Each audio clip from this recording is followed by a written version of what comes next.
अस्सलामुअलैकुम। उम्मीद करनी है तुसी सारे खैरियत नाल होवोगे। एक ओम स्वामी हिंदू पंडित सिखां दे बारे गल करन दिया है। की गल करन दिया ये असी अज दी वीडियो में जाणांगे। बहुत ही वधिया वीडियो हैगी है, वीडियो नूं एंड तक देखियो। चल के वीडियो देखने हैं, फिर करने हैं उसके विचार। गो। और पंजाब में जब खालसा पंथ की स्थापना हुई गुरु गोबिंद सिंह ने जो किया आज से 300 वर्ष पहले, तो उन्होंने बोला यदि सच्चे गुरु के शिष्य हो अर्थात सिख हो, सिख शब्द पंजाबी में शिष्य से बना है, यदि गुरु सिख हो अर्थात गुरु के शिष्य हो, तो सब सिखन को हुक्म है गुरु मान्यो ग्रंथ के जो आपको जानना आवश्यक है वो इस वाणी, जिसको कि पंजाबी में वाणी बोला गया है, इस गुरबाणी में लिख दिया गया है। इसके बाद आपको किसी गुरु की खोज में जाने की आवश्यकता नहीं, क्योंकि वो परंपरा चली आ रही थी 10 एनलाइटेंड बीइंग्स की। तो 10वीं पातशाह स्वयं गुरु गोबिंद सिंह हुए और उन्होंने एक सिस्टम बना दिया, क्योंकि जब गुरु नानक देव जी आए तो वो चाहते तो अपने बेटों को भी गद्दी दे सकते थे, परंतु गुरु नानक देव एक ऐसी विभूति थे जो बहुत रेयर ऐसी विभूति पृथ्वी पर उतरती है 1-2 हज़ार साल में एक आधी बार। तो उन्होंने देखा ये धर्म संगत नहीं है कि केवल मेरा परिवार है इसलिए मैं उनको आगे गद्दी दे दूं, ये उचित नहीं है। इसके चलते उन्होंने जो गद्दी है, जो अगले गुरु जो उनके श्रेष्ठ भक्त थे, उनको दी। अब आपने पूछा कि उस जो बाणी है गुरबाणी में, उसमें जब गाया जाता है उसको हम बोलते हैं शब्द, या पंजाबी में शब्द। तो वो जो हमने गाया था वो एक शब्द था। गुरु ग्रंथ साहिब में जो 10 गुरुओं की बाणी है, उसके अतिरिक्त भक्तों की बाणी है, उसमें कबीर है, फरीद है इत्यादि। जो मांगे ठाकुर अपने दे, सोई सोई देवे। जो भी मैंने उस भगवान से मांगा सब कुछ उन्होंने मुझे दे दिया। जो मांगा, कितनी अद्भुत बात है, सब कुछ दे दिया। जो सोई सोई, जो मांग सोई वही सॉरी, जो मांगे ठाकुर अपने से सोई सोई देवे। So I may not do word for word translation. I will just focus on the meaning, although Punjabi is my mother tongue. So जो मांगे ठाकुर अपने ते सोई सोई दे, जो मांगा वही वही दे दिया। नानक दास मुख ते जो बोले, इहा उहा सच होवे। अरे देखो नानक, कितनी अद्भुत बात है, कितनी विचित्र बात है, विलक्षण बात है कि जो बोला, गुरु नानक के मुख से जो निकला, या भाव में किसी भक्त ने जो बोला, नानक दास मुख ते जो बोले, इहा उहा सच होवे। वो सब चाहे यहां चाहे वहां कहीं ना कहीं सच हो ही गया। कभी सोते हुए कल्पना की थी कि अपनी छत हो, वो हो गई। अपना परिवार हो गया। अपने रोजी रोटी हो गई। जो मांगा, आपकी भक्ति हो गई। क्योंकि सिख धर्म जो है, जो अगर पंथ, जो खालसा पंथ की स्थापना की, उसके 4 स्तंभ हैं। पहला है सेवा। वो बोलते हैं बिना सेवा के भक्ति किसी काम की नहीं। हम अपना नाम जपते रहे परंतु समाज की सेवा ना हो पाए तो ये किसी में इसका कोई लाभ नहीं हो रहा। ये तो एक स्वयं की आत्मपुष्टि करने वाली बात होगी। आपको पूरे विश्व में कहीं भी कोई सिख भिखारी नहीं मिलेगा, पुरुषार्थ में विश्वास रखते हैं। किसी गुरुद्वारे में गंदगी नहीं मिलेगी और हर गुरुद्वारा हर एक के लिए खुला हुआ है। कोई भी व्यक्ति जा सकता है, माथा टेक सकता है। हर गुरुद्वारे में प्रसाद दिया जाता है, लंगर दिया जाता है, जो वहां पर भक्तजन ही इकट्ठा होकर बनाते हैं। बल्कि गुरुद्वारा ऐसी जगह है, आप जाएंगे आपको विश्वास नहीं होगा, भारत देश में इतने साफ होते हैं। जब मैं बड़ा हो रहा था, मेरे स्कूल के पास दुख निवारण साहिब गुरुद्वारा था पटियाला में, तो वहां बहुत ज्यादा जाते थे। हालांकि हमारा मूल जाने का कारण होता था वहां कड़ाह प्रसाद खाना है, जिसको पंजाब में छकना है, प्रसाद छकना है। तो 4 स्तंभ हैं पहला सेवा। और वास्तव में ही हम मतलब एक अगर यही आश्रम पंजाब में होता ना, इसकी रूपरेखा कुछ और ही होती, इसका नक्शा कुछ और ही होता।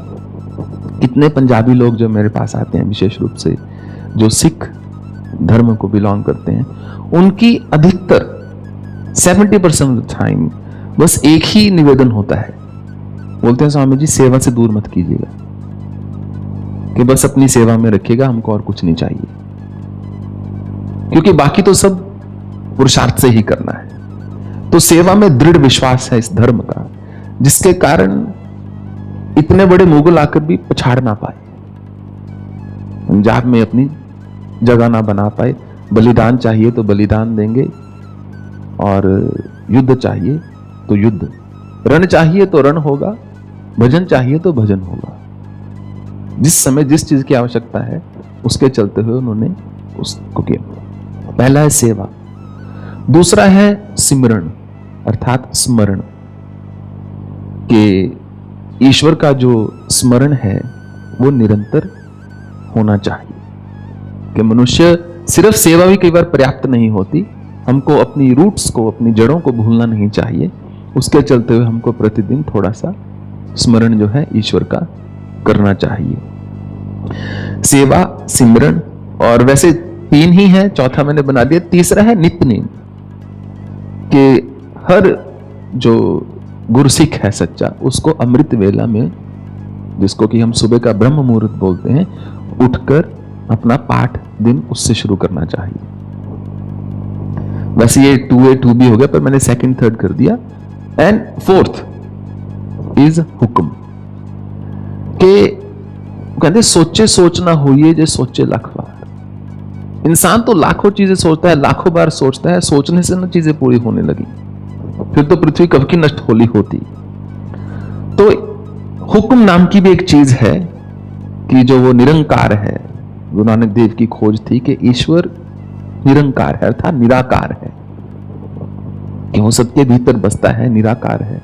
यदि आप गुरु ग्रंथ साहिब पढ़ेंगे तो आप देखेंगे उसमें इतना अधिक द्वैत की भक्ति भी है, अद्वैत की भक्ति भी है। इतना अधिक राम, कृष्ण, ठाकुर, हरि, शिव का नाम आता है, और अद्वैत की भक्ति भी है कि फॉर्म भी है, नहीं भी है। परंतु गुरु नानक देव जब नदी में उतर गए थे और जब वापिस आए कुछ दिनों के बाद, जब वो निकले, सबने सोचा कि कहां गए। वो बहुत प्रिय थे, सब उनसे बहुत प्रेम करते थे। तो सबने कहा, अरे हमारे दिल के टुकड़े थे नानक, हमारी जान थे, जिनके चरणों को देखकर हम अपना दिन बिताते थे, दिन आरंभ करते। कहां चले गए गुरु नानक, कहां चले गए ऐसे गुरु नानक। जब गुरु नानक देव निकले नदी से बाहर तो उन्होंने बोला, मुझे प्राप्ति हो गई है, मैं ईश्वर के दरवाजे से होकर आ रहा हूं, मैंने ईश्वर को देख लिया है। तो एक ओंकार सतनाम, एक ही है, वो प्रणव है, ओंकार है। तो ये उनके पहले मुखारविंद से निकले हुए वचन थे। तो हुक्म उन्होंने बोला बहुत बड़ी चीज होती है, जिसको कि हम भाग्य बोल सकते हैं, या परंतु सिख धर्म में हुक्म ले लिया गया कि जो गुरु का हुक्म हो गया। और 11वें गुरु गुरु ग्रंथ साहिब ही हो गए, उनको लिविंग गुरु माना जाता है। तो जो उसमें लिखा है, नाम भी निकालना होता है तो एक पन्ना पलटा जाता है, जो पहला अक्षर आ गया उसी से आपका नाम होगा। जन्म भी है तो उसी गुरु ग्रंथ साहिब की बानी में से पढ़ा जाएगा। अनंतकार, वो जो विवाह है अनंतकार, वो भी उसी में से होगा, मृत्यु का भी उसी में से है। उन्होंने बोले जब गुरु ने बोल ही दिया तो फिर रह ही क्या गया, तो उसके अतिरिक्त कुछ और ना रहा। तो नानक दास मुख थे जो बोले, यह उहा सच हो गई। कि कमाल हो गई। मैंने तो ना जाने अपने बालकपन में क्या क्या इच्छाएं व्यक्त कर दी, वो ईश्वर इतना दयाल, उसने सब इच्छाएं मेरी पूरी कर दी। चतुर दिशा की नो बल अपना, सिर ऊपर कर तारे। चारों दिशाओं में उन्होंने अपने बल को प्रकाशित कर दिया है और मेरे सर के ऊपर अपना वरद हस्त रख दिया है। ऐसे वो कृपालु हैं कि चारों ओर देखता हूं, 10 दिशाओं में, चतुर्दिशा अर्थात चारों दिशाओं में देखता हूं तो केवल वही है और कोई है ही नहीं। और जो सर्वत्र है, जो चहुं दिशाओं में आ चुका है, 200 दिशाओं में है, जब उसी ने मेरे सर पे हाथ रख दिया, अब मुझे किस बात का भाई। चतुर्दिशा कीनो बल अपना, सिर ऊपर कर तारे, कृपा कटाक्ष अवलोकन कीनो, दास का दुख बिदारे। कृपा शब्द जो है संस्कृत का, उसको पंजाबी में कृपा बोला जाता है।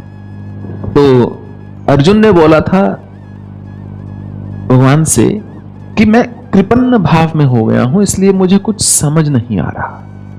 कृपन्न अर्थात मैं मूढ़ हो चुका हूं, मुझे अज्ञानता आ चुकी है। पृच्छामि त्वाम धर्म समूढ़ चेता, मैं मूढ़ हूं इसलिए आपसे पूछ रहा हूं। कार्पण्य दोषोपत स्वा पृच्छामि त्वाम धर्म समूढ़, मुझे कार्पण्यता का दोष लग गया है। तो सिख धर्म में 5 क में से एक क है कृपाण, जिसको पंजाबी में कृपाण। तो कृपन्नता को जो काटती है मनुष्य के, वो कृपाण है। और गुरु गोविंद सिंह ने बोला कि ये कलयुग है, हर बार बात से बात नहीं होगी, कई बार वार से ही बात होगी। तो यदि सच्चे गुरु के सिख हो तो कृपाण अपने पास रखना, कड़ा, कृपाण, केश इत्यादि। तो जो कृपा का पात्र है और जो कृपाण रखता है वो गुरुसिख हो गया। वो तो कृपा कटाक्ष अर्थात मर्सीफुल ग्लैंस, आपकी कृपा भरी दृष्टि ऐसी हुई, कृपा कटाक्ष अवलोकन कीनो, दास का दुख बिदार्यो। मुझ जैसे दास का सारा दुख आपने नष्ट कर दिया, सारा दुख संभाल लिया, सारा दुख अपने ऊपर ले लिया, सारा दुख जो है खत्म कर दिया। इतनी आपने मुझ पर कृपा की। कृपा कटाक्ष अवलोकन कीनो, दास का दुख बिदारे। फिर है हरजन राखे गुरु गोविंद, राखे गुरु गोविंद के हरि के जो जन हैं, जो ईश्वर के भक्त हैं, वो तो मेरे गोविंद समान, या तो गोविंद साक्षात इष्ट, या मेरे गुरु जो स्वयं गोविंद है, राखे गुरु गोविंद कि वही उनका ध्यान रख सकते हैं। मनुष्य का ध्यान ज्यादा नहीं रख सकता। बलवान ही कमजोर को आश्रय दे सकता है, कमजोर को क्या आश्रय देगा। वो तो अगर जंगल में शेर आ जाए, 2 कमजोर व्यक्ति हों, किसी के पास शस्त्र ना हो, अस्त्र ना हो, वो दूसरे को यह नहीं बोलेगा तुम रुको मैं तुम्हें बचाता हूं, वो सबसे पहले खुद पेड़ पर चढ़ेगा। तो बलवान ही कमजोर को बचा सकता है, और जिसको प्रकृति बल देती है उसका यह धर्म बनता है कि वो जो क्षीण है उसको आश्रय दे। उसी से प्रकृति आगे चल रही है, उसी से हम बोलते हैं आश्रम जो है आश्रय का स्थान है। हरजन राखे गुरु गोविंद, राखे गुरु गोविंद, कंठ लाए अवगुण सब मेटे, दयाल पुरुष बख्शिंद। ऐसे इतने दयाल हैं वो दयाल पुरुष, परम पुरुष जो हैं, पुरुषोत्तम हैं, जो निरंकार हैं, जो ईश्वर हैं, जो मेरे गुरु हैं, इतने दयाल हैं। कंठ लाए अवगुण सब मेटे, मुझ नीच को उन्होंने उठाकर मेरे सारे अवगुण दूर कर दिए, मुझे एम्ब्रेस कर लिया, मुझे अपने हृदय से लगा लिया, मुझे अपने कंठ से लगा लिया। कंठ लाए अवगुण सब मेटे, दयाल पुरुष बख्शिंद, क्योंकि वो दयाल पुरुष हैं, कृपा करना उनका स्वभाव है, दया करना, करुणा दिखाना उनका स्वभाव है। तो उसके बाद जो मांगे ठाकुर अपने दे। और सबसे सुंदर बात जानते क्या है, इसमें तो आप देखिए 6 लाइनें हैं, जबकि गुरु ग्रंथ साहब के इतने पन्ने हैं, हर पन्ना में इतनी सुंदर पंक्तियां हैं। ये तो सिर्फ एक छोटा सा शब्द है। ओम स्वामी ने सिक्खां बारे जिन्नियां भी गल्लां कीतियां, बहुत ही वधिया गल्लां कीतियां हैगियां, पर एक गल जिहड़ी सब तो वधिया लगी है, सब तो चंगी लगी है, और शायद पहले मेरे ज़हन च भी नहीं सी, लेकिन सुन के ज़हन च आई कि सिख सरदार नूं तुसीं कदी मंगदिआं नहीं देखिया होना। फिर मेरे ज़हन च भी ये चीज़ आई कि वाकई मैं अज तक कदी किसी सिख सरदार नूं मंगदिआं नहीं देखिया। मोबाइलों के उत्ते भी इन्ना ज़्यादा देखीदा हैगा वै, लेकिन मोबाइलों के विच भी मैं कभी कोई वीडियो नहीं देखी, सोशल मीडिया ते कभी कोई वीडियो नहीं देखी जिस सिख सरदार मंगन दिया होवे। तो अंदाज़ा ला सकते हो कि सिख सरदार किड्डी गैरतमंद कौम हैगी है कि वो किसी अगे हथ फैलाना मुनासिब नहीं समझते है, उसनों वो माड़ा जानते है, ਉਹਨਾਂ ਦੇ ਨਜ਼ਦੀਕ ਇਹ ਬਹੁਤ ਹੀ ਮਾੜੀ ਗੱਲ ਹੈਗੀ ਹੈ। ਇਸ ਲਈ ਇਹ ਨਹੀਂ ਕਰਦੇ, ਬਲਕਿ ਉਹ ਕਹਿੰਦੇ ਆ ਕਿ ਅਗਰ ਮੰਗਣਾ ਹੈ ਤਾਂ ਸਿਰਫ ਰੱਬ ਦੀ ਜ਼ਾਤ ਕੋ ਮੰਗੇ, ਕਿਉਂਕਿ ਦੇਣ ਵਾਲੀ ਰੱਬ ਦੀ ਜ਼ਾਤ ਹੈਗੀ ਆ। ਇਸ ਲਈ ਉਹਨਾਂ ਦੇ ਦਿਲ ਵੱਡੇ ਹੈਗੇ ਆ। ਇਸ ਹਵਾਲੇ ਨਾਲ ਮੈਨੂੰ ਹਜ਼ਰਤ ਅਲੀ ਦਾ ਵੀ ਇੱਕ ਕੌਲ ਯਾਦ ਆਇਆ ਕਿ ਹਜ਼ਰਤ ਅਲੀ ਦਾ ਇਰਸ਼ਾਦ ਹੈ ਕਿ ਅਗਰ ਤੁਸੀਂ ਖਿਲਾਉਣੇ ਵਾਲੀ ਸੋਚ ਰੱਖੋਗੇ ਨਾ ਤੇ ਨਸਲਾਂ 'ਚ ਤੁਹਾਡੀ ਜਿਹੜੀ ਹੁਕਮਰਾਨੀ ਤੁਹਾਨੂੰ ਮਿਲੇਗੀ, ਤੁਸੀਂ ਨਸਲਾਂ 'ਚ ਸਰਦਾਰੀ ਕਰੋਗੇ। ਤੇ ਜੇ ਖਾਣ ਵਾਲੀ ਸੋਚ ਰੱਖੋਗੇ ਨਾ ਤੇ ਨਸਲਾਂ 'ਚ ਗੁਲਾਮੀ ਜਾਏਗੀ। ਯਾਨੀ ਕਿ ਆਪਣੀ ਸੋਚ ਨੂੰ ਵੱਡਾ ਕਰੋ, ਦੂਸਰਿਆਂ ਨੂੰ ਖਿਲਾਉਣ ਵਾਲੀ ਸੋਚ ਰੱਖੋਗੇ ਨਾ ਤੇ ਸਰਦਾਰੀ ਤੁਹਾਡੀਆਂ ਨਸਲਾਂ ਤੱਕ ਚੱਲੇਗੀ। ਤੇ ਜੇ ਖਾਣ ਵਾਲੀ ਸੋਚ ਰੱਖੋਗੇ ਨਾ ਤੇ ਫਿਰ ਗੁਲਾਮੀ ਤੁਹਾਡੀਆਂ ਨਸਲਾਂ ਤੱਕ ਚੱਲੇਗੀ, ਤੁਸੀਂ ਗੁਲਾਮ ਬਣ ਜਾਓਗੇ। ਕਿਉਂਕਿ ਨਫਸ ਦਾ ਇਨਸਾਨ ਗੁਲਾਮ ਬਣ ਜਾਂਦਾ ਹੈ ਨਾ, ਤੇ ਜਦੋਂ ਉਹ ਖਰਚ ਕਰਨ ਲੱਗ ਪੈਂਦਾ ਆਪਣੀ ਜ਼ਾਤ ਨੂੰ ਪਿੱਛੇ ਰੱਖ ਕੇ, ਤੇ ਰੱਬ ਫਿਰ ਉਹਨੂੰ ਨਵਾਜ਼ਦਾ ਜਾਂਦਾ। ਕਿਉਂਕਿ ਰੱਬ ਕਿਸੇ ਦਾ ਆਪਣੇ ਉੱਤੇ ਅਹਿਸਾਨ ਨਹੀਂ ਰੱਖਦਾ ਹੈਗਾ। ਅਗਰ ਕੋਈ ਉਹਦੀ ਰਾਹ 'ਚ 1 ਰੁਪਇਆ ਖਰਚ ਕਰਦਾ ਤੇ ਰੱਬ 10 ਰੁਪਏ ਬਣਾ ਕੇ ਉਹਨੂੰ ਦਿੰਦਾ ਹੈਗਾ ਵੈ, ਉਹਨੂੰ 10 ਰੁਪਏ ਤੋਂ ਨਵਾਜ਼ਦਾ ਹੈਗਾ ਵੈ।